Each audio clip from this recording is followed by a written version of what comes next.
Episode 1154 of the Multifamily Collective. Today, let's talk about rubbing noses. Now, I know what you're thinking.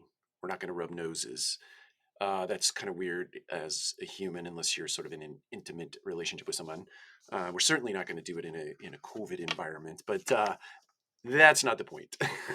And that's not what I'm asking you to do or encouraging you to do on this episode of Multifamily Collective.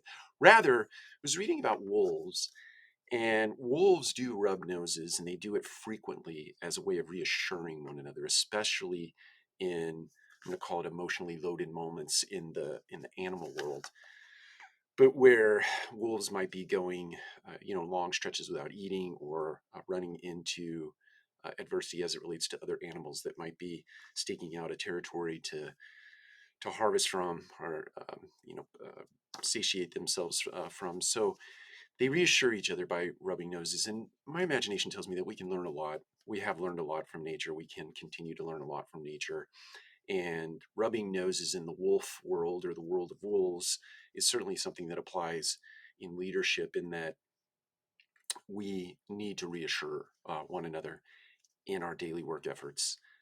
Certainly as it relates to what is potentially going on in one's home life or outside of work life, and definitely and most certainly what is going on internally in an organization, where you might see challenges, you might see adversities, you might see things that look like hills that are, or mountains that are nearly impossible to uh, climb, uh, but you will.